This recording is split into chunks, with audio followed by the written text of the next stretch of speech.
നമ്മളിങ്ങനെ കണ്ടുകൊണ്ടിരിക്കുകയാണ്. നെടുങ്കണ്ടം ഭാഗത്തൊക്കെ ആയിട്ടാണ് ഗുരുതരമായ പ്രശ്നങ്ങൾ ഉണ്ടായിട്ടുള്ളത്. എനിക്ക് തോന്നുന്നു ജെയിൻ അവിടെയാണ് ഇപ്പോൾ നിൽക്കുന്നത്. എന്താണ് ഇപ്പോഴത്തെ ഒരു സാഹചര്യം?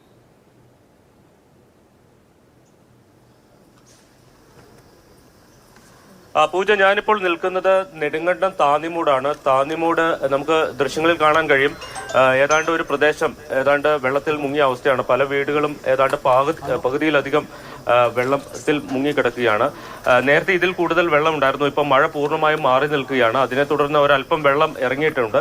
എങ്കിൽ പോലും പൂർണ്ണമായും വെള്ളം ഇറങ്ങി എന്ന് പറയാൻ കഴിയില്ല. പല പ്രദേശങ്ങളും ഒറ്റപ്പെട്ട് കിടക്കുകയാണ്. ഏറ്റവും കൂടുതൽ നാശനഷ്ടം ഉണ്ടായിരിക്കുന്നത് നെടുങ്കണ്ടം മേഖലയിലാണ്. നെടുങ്കണ്ടം, മുണ്ടിയേരിമ, താന്നിമൂട് ഉൾപ്പെടെയുള്ള പ്രദേശങ്ങളിൽ കഴിഞ്ഞ രാത്രി പെയ്ത മഴയിൽ വലിയ നാശനഷ്ടം ഉണ്ടായിട്ടുണ്ട്. കൂട്ടാറിൽ ഒരു ട്രാവലർ ഒഴുകിപ്പോയിട്ടുണ്ട്. ഇപ്പോൾ ഈ ചാക്കോച്ചിക്കടവ് എന്ന് പറയുന്ന പ്രദേശത്ത് താമസിക്കുന്ന ആളുകൾ എന്നോടൊപ്പം ഉണ്ട്. ഇവിടുത്തെ അവസ്ഥ എന്താണെന്ന് ഇവരോട് ചോദിക്കാം. ഇവിടുത്തെ വാർഡ് മെമ്പറാണ്. ഈ പ്രദേശത്തെ എത്ര വീടുകൾ ഈ കനത്ത മഴയിൽ ദുരിതം അനുഭവിക്കുന്നുണ്ട്? ഈ ഭാഗത്തൊരു 10-20 വീടുകളുണ്ട്.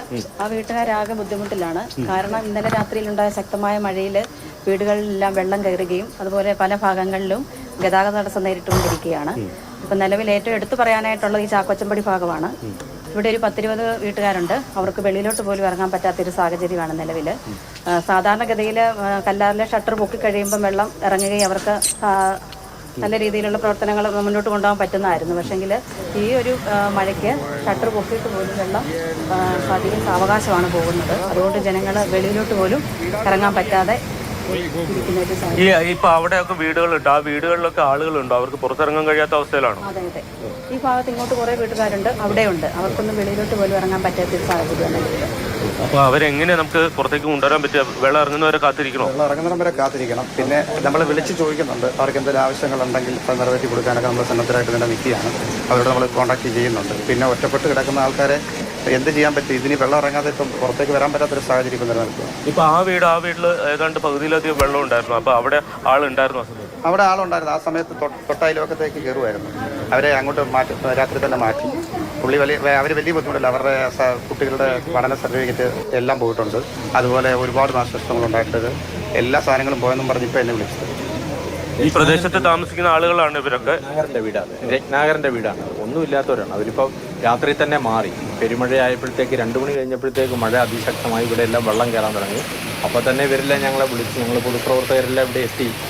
എന്ത് ചെയ്യാനായിട്ട് കഴിയും? ഇത് അങ്ങോട്ടേക്കുള്ള റോഡാണ്, താന്നിമുട്ടിലേക്കുള്ള റോഡാണ്. ഇവിടുന്ന് ഒരടി അങ്ങോട്ട് പോകാൻ പറ്റത്തില്ല. ആ റോഡ് അവിടെ അപ്പുറം മുറിഞ്ഞ് കിടക്കുക. അവിടുന്ന് ഇങ്ങോട്ട് വരാൻ പറ്റത്തില്ല. അപ്പോൾ അതുകൊണ്ട് ഈ പ്രദേശത്താകെ വെള്ളം കയറിയ വീടുകൾ ക്ലീൻ ചെയ്യാൻ വേണ്ടി ഞങ്ങൾ സന്നദ്ധരായി നിൽക്കുകയാണ്. ഇവർ വെള്ളം ഇറങ്ങിയാൽ നമ്മളത് ചെയ്യാം. ഏതാ വീട്? ഏതാ? ഈ മേളി ബോർണ നടത്തുന്ന ആ മതിൽ മുഴുവൻ ഇടിഞ്ഞു പോയി.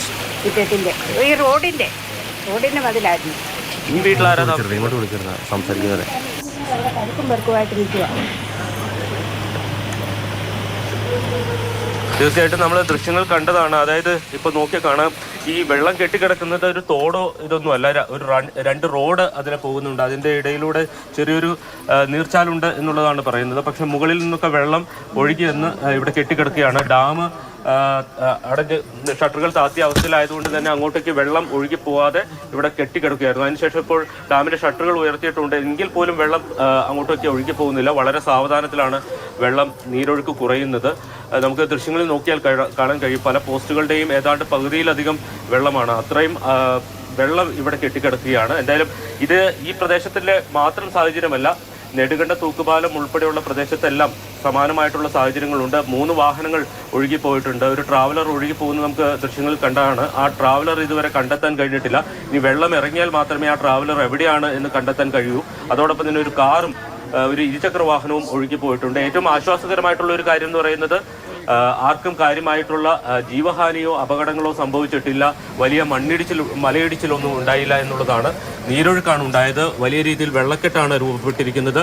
ഇന്നലെ രാത്രി ഏതാണ്ട് 9 മണിക്ക് ശേഷമാണ് മഴ ആരംഭിച്ചത്. ഏതാണ്ട് 5 മണി വരെ അതിശക്തമായ മഴയായിരുന്നു. അത് തന്നെയാണ് ഇത്തരം ഒരു വലിയ നാശനഷ്ടത്തിലേക്ക് ഈ പ്രദേശത്തെ നയിച്ചത്. പൂജ, ജയനസ് രാജു ആണ് അവിടെ നിന്നും വിവരങ്ങൾ നൽകിക്കൊണ്ടിരിക്കുന്നത്. ജയൻ നിന്ന പ്രദേശത്തെ ഉൾപ്പെടെ ദൃശ്യങ്ങൾ നമ്മൾ രാവിലെ മുതൽ തന്നെ കാണുന്നതാണ്. അവിടെയുള്ള ജനങ്ങൾ ഓരോരുത്തരും പ്രതികരിക്കുകയാണ്. ഇതിനിടയിൽ ആശങ്കപ്പെടുന്ന പല ദൃശ്യങ്ങളും, അല്ലെ, നിർത്തിയിട്ട വാഹനങ്ങളൊക്കെ ഒഴുകിപ്പോകുന്നത്. ഈ കൂട്ടാറിൽ നിന്നുള്ള ദൃശ്യം, ട്രാവലർ ഒഴുകിപ്പോവുകയാണ്.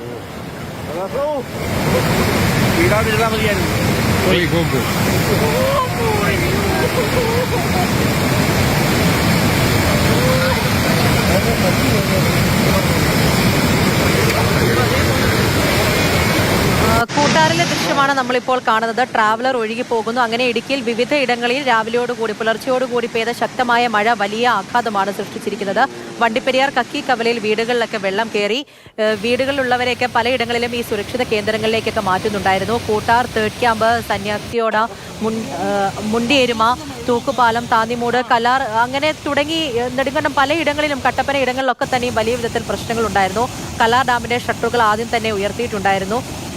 അതിനെക്കുറിച്ചൊക്കെയാണ് ഇപ്പോൾ ജെയിനസ് രാജു നമ്മളടുത്ത് പറഞ്ഞത്. അങ്ങനെ അലേർട്ടുകളൊക്കെ മാറി മറിയാനൊക്കെയുള്ള സാഹചര്യമുണ്ട്. മഴയുമായി ബന്ധപ്പെട്ടുള്ള വിവരങ്ങളെല്ലാം തന്നെ അറിയുമ്പോൾ അതിൽ ജാഗ്രത പാലിക്കുക കൂടി വേണം എന്നുകൂടി എടുത്തു പറയുകയാണ്.